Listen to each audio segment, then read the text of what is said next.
নমস্কার, আমি প্রিয়াঙ্কা মাটি দিয়ে আজ আবার একটি খাবারের প্লেট বানিয়ে তোমাদের সাথে শেয়ার করব। সেজন্য প্রথমে বেশ অনেকটা মাটি বেলে সমান করে নিয়েছি। তারপর এখানে দেখো খানিকটা গোল মতন আকারে কেটে নিলাম। বাড়তি মাটিটা বাদ দিয়ে গোল করে কাটা মাটিটা সাইড থেকে এইভাবে উঁচু করে নেব। আসলে এটা তৈরি করছি একটা বড় আকারের প্লেট।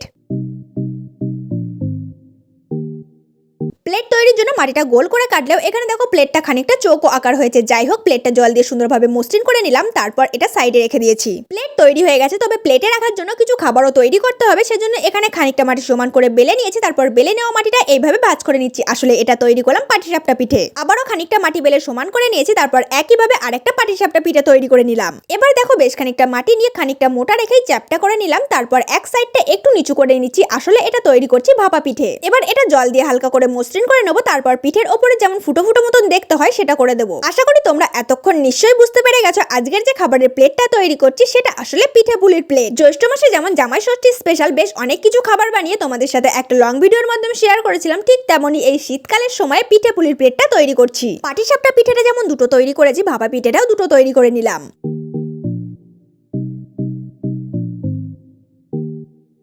এবার বানিয়ে নেব পুলি পিঠে। সেজন্য খানিকটা মাটি পটলের মতন আকার করে নিয়েছি। তারপর ওপর দিকটা চেপে দিচ্ছি আর এই চাপা চাপা অংশটাই ভাঁজ করে দিতে হবে, তাহলেই তৈরি হয়ে যাবে পুলি পিঠে।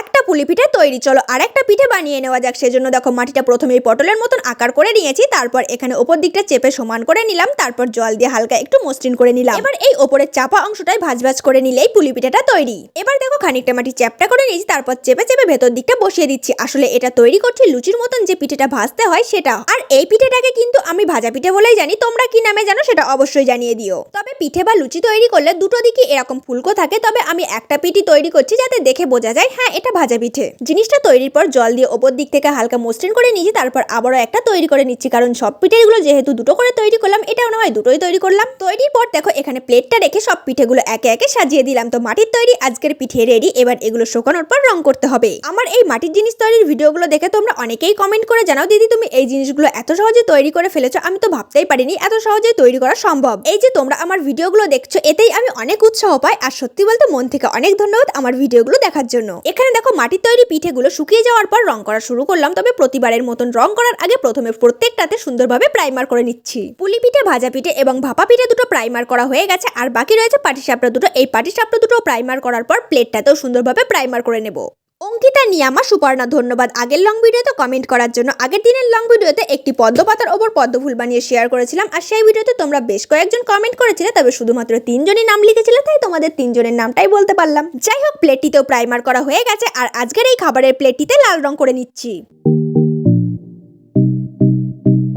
পাটিসাপটা পিঠেতে কিন্তু বেসিক্যালি সাদা রং হয়ে থাকে, তাই ভাবলাম সাদা রংটাই করব। কিন্তু তারপর একটু কি মনে হলো হালকা হলুদ রং করেছি, আর সেই ভিডিওটা করতে ভুলে গেছি। যাই হোক, এবার দেখো ভাপা পিঠাটার ওপর দিকে সাদা রং করে নিচ্ছি আর নিচের দিকটা হালকা কালো কালো ছাপছাপ করে নিচ্ছি, যেমনটা হয়ে থাকে। এখন তোমরা অনেকেই ভাবতে পারো এটাকে ভাপা পিঠে বলে না, এটার অন্য নাম আছে। তো নামটা কি তোমরা অবশ্যই আমাকে জানিয়ে দিও, তবে আমি এটাকে ভাপা পিঠে বলেই জানি। এবার চলো ভাজা পিঠাটা রং করে নেওয়া যাক। আর ভাজা পিঠাতে রং করার জন্য প্রথমে হলুদ রং, তারপরে অরেঞ্জ কালার করে একটু হালকা মতন রং করেছি। অতটা গাঢ় রাখবো না, একটু হালকা করেই রাখবো। এবার বাকি আছে শুধুমাত্র পুলি পিঠেটা। আর পুলি পিঠেতে যাই হোক সাদা রংটাই করতে হবে, কারণ পুলি পিঠে সাদা রঙেরই হয়। তাই প্রাইমারের ওপর আবারও একবার সুন্দর করে সাদা রংটা করে নিলাম। এবার দেখো যে বড় আকারে প্লেটটা তৈরি করেছিলাম, তার সাইডে সাদা রং দিয়ে হালকা একটু ডিজাইন করে নিলাম। তারপর পিঠেগুলো দেখো একে একে সাজিয়েও দিলাম। আজকের যে মাটি দিয়ে পিঠেগুলো তৈরি করেছি মোটামুটি সবগুলোর রঙই ঠিক আছে, তবে ভাজা পিঠেটার রংটা একটু অন্যরকম লাগছে। তবে তোমাদের আজকের এই পিঠের প্লেটটা কেমন লাগলো অবশ্যই জানিও। আজকের তৈরি এই পিঠেগুলোর মধ্যে কোনটা তোমার সব থেকে বেশি ভালো লাগে, বা আমার তৈরি কোন পিঠেটা তোমার সব থেকে বেশি ভালো লেগেছে সেটাও কিন্তু কমেন্ট করতে জানাতে ভুলো না।